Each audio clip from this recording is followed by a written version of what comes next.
Hey guys, I know that some of you guys missed the video last week, and so I decided to go ahead and do a video this week. I am going to provide an opportunity for the practice with the functional groups, so be on the lookout for that. It'll probably be through Google Classroom, but some of you guys got the concept and understood what you were doing, and some of you guys are still having a hard time, so I'm going to make sure that I help you guys through that, okay? Just real quick, you will have a quiz on Friday, and it's going to cover the functional group. So that's why I want to make sure that you know how to do that. And some of the things that we're going to talk about today and or this week, I should say. Also, I will be reiterating that all week. Make certain that you're going online to do the warm-ups. If there isn't a warm-up, I usually will let you know. We only have 2 more weeks, so we can do this. So let's talk about section 18D, and then we'll finish up the chapter this week, and next week we will have our final test in this in chemistry, and it'll be over everything that we have talked about. So the next section, 18D, talks about the different types of reactions. We talked about some of these reactions in chapter 8. Well, we talked about reactions in chapter 8. These are a little bit different, but I'm going to kind of show some similarities from chapter 8's information. So there are 4 that we're going to talk about. The first one is oxidation reduction. Sometimes you'll hear it as redox reactions.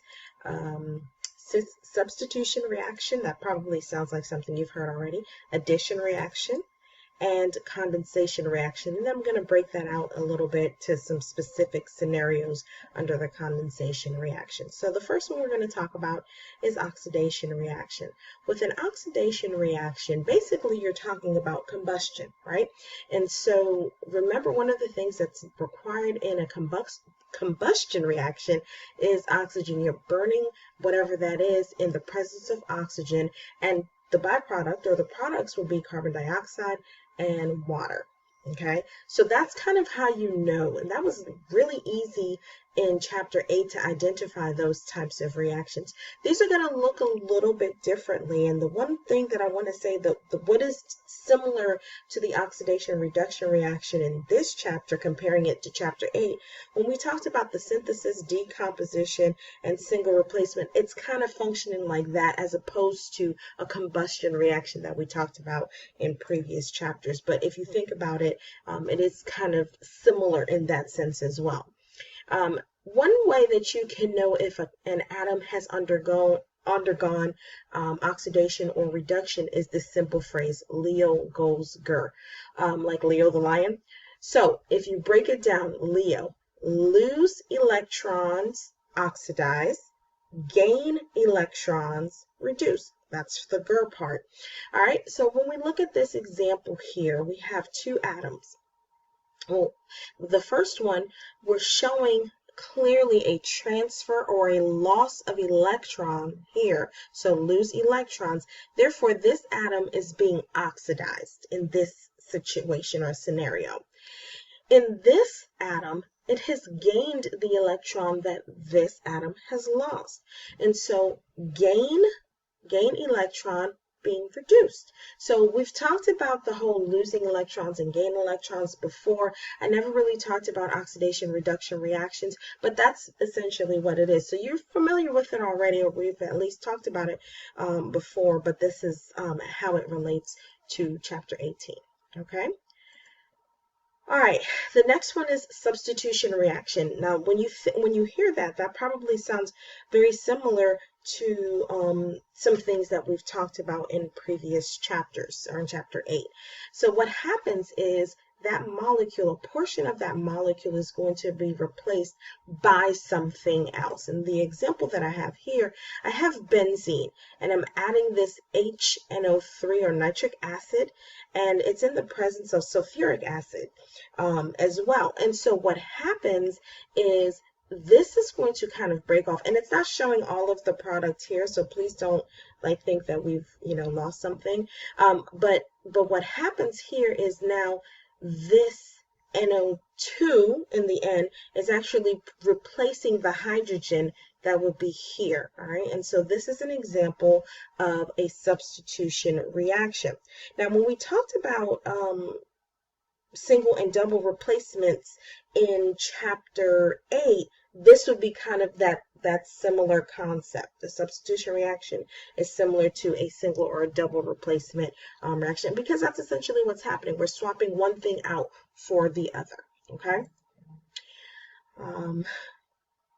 And again, I just said that the hydrogen is being replaced by the NO2 group in this particular reaction. The next one is addition reaction. Now, addition reaction is the term that we used along with the synthesis reaction in chapter 8, and it's the same thing. It's a similar thing. Now, what is different in this chapter when we're talking about addition reaction is that we're talking about multiple bonds typically. So a multiple bond is going to be broken, whether it's a double bond or a triple bond, and that as a result, remember, each line represents 2 electrons. So when it breaks, I have to satisfy the oxidation or the octet rule, excuse me. And so when it breaks, we're going to either bring in 2 atoms or groups to make sure that all of the carbons are still meeting the octet rule or still being satisfied by the 8 bond or the 4 bonds. Okay, so this example that I have here, I have a double bond between these 2 carbons. All right, there are 2 carbons, so that's monkeys eat ethyl, and then because it's a double bond, ethylene. Just kind of a review on naming those compounds. So we have ethylene here, and we're putting it in the presence of hydrogen. All right, and the hydrogen wants to join the molecule, and so what has to happen is that double bond must be broken in order to make room for the hydrogen. And so at the end, you see that CH3 is formed, CH3 or ethane, excuse me, ethane. So this is ethene, and now we have ethane. Notice that both hydrogens didn't attach to one carbon. We had to put one here and one here because this line again represents a pair of electrons, one from this carbon and one from this carbon. So when we break that bond, we're just adding a hydrogen there. Okay, so that's the addition. And again, this is very similar to synthesis reaction when we talked about that in chapter 8. Next, we're going to talk about condensation reaction, and then we're going to kind of break this out. Now, with a condensation reaction, basically what's happening is you're putting some compounds together, and one of the products that you're going to have is water. Okay, a water molecule is going to be formed, or it's a product, or you're losing it in the compound. All right, so this is an example here. And this is a very specific example, but I'm going to talk about it in just a moment. So we have this compound and this compound that's going to come together. We have some sodium hydroxide that's in the presence. We have a double bond that's over here forming and everything like that. But the main thing I want you to know is that we've lost water in this molecule when we combine these 2 molecules together. You can see it's a product. Now, when I say we're losing it, it's not that it's no longer in the product. You better have it as a part of the product, but it's not a part of the compounds in any way, shape, or form. All right, and it doesn't mean that water was here necessarily. It's just a product of the reaction. Now, there are 2 other types of specific condensation reactions: esterification and polymers. I'm going to talk about those on the next 2 slides. So let's talk about esterification. Esterification. Basically, you're making an ester. All right, and what happens in that particular case is you have a carboxylic acid and an alcohol that will form that bond, and at the end you're going to have an ester as the product, and then of course the H2O is going to also be the product. So this is the example that I have.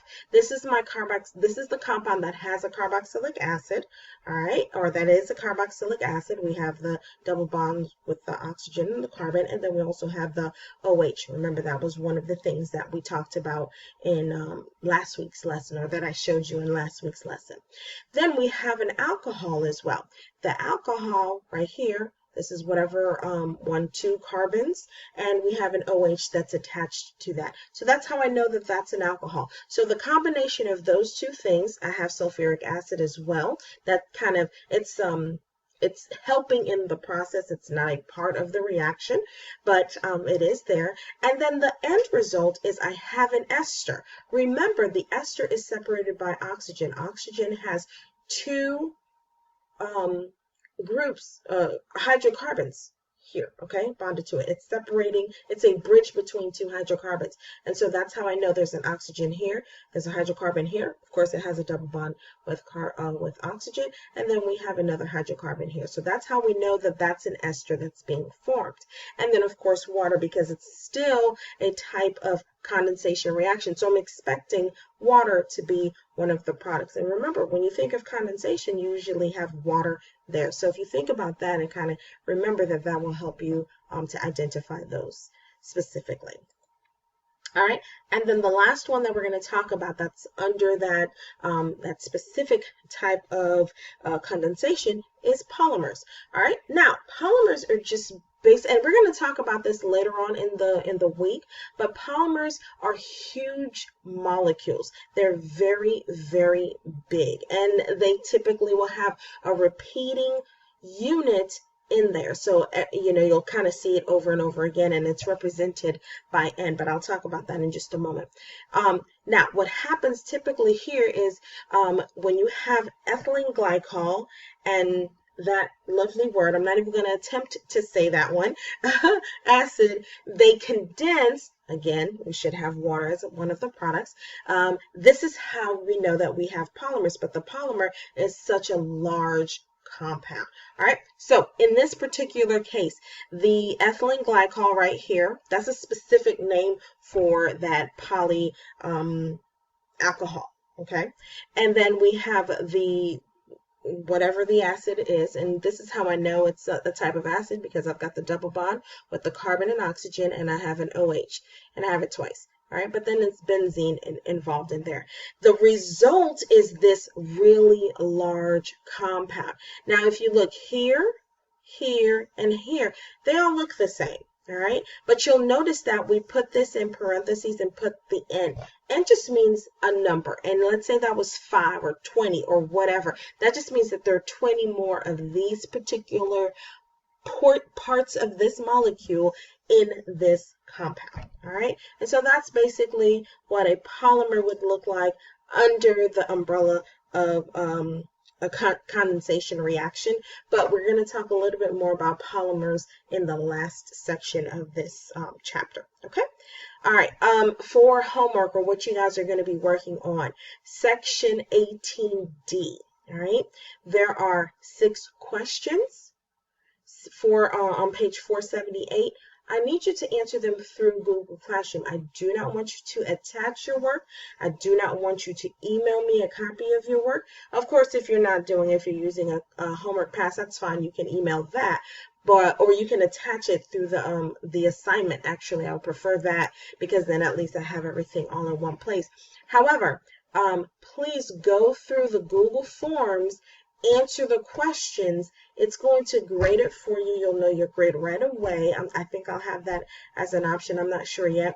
And then that's it. You don't have to worry about anything else. I don't think I'll have the answers, but I'll give you at least your grade, okay? If you attach it to me, I'm just going to kick it back to you and say, hey, make sure you do that. And this is due on Wednesday. We're going to switch hats or switch gears. On Wednesday, we're going to start talking about the last section of the chapter. You will have a quiz on Friday, and it's going to cover this stuff, the things that we talked about in the last chapter. And also, you will have a test on Wednesday of next week that's going to cover the entire Chapter 18. This is going to be the final chapter. I'm going to leave Thursday and Friday as a day to finalize all of your work. If you have anything that's missing, that in question or what have you, that's going to be the day to get that in, because as you know, next Friday is the last day for everything. Okay. All right, guys. Can't wait to see you guys on Wednesday. Hopefully, I've had the most on Wednesday, this past Wednesday. So hopefully I see a few more faces this week. And you guys have a blessed week. Miss you guys.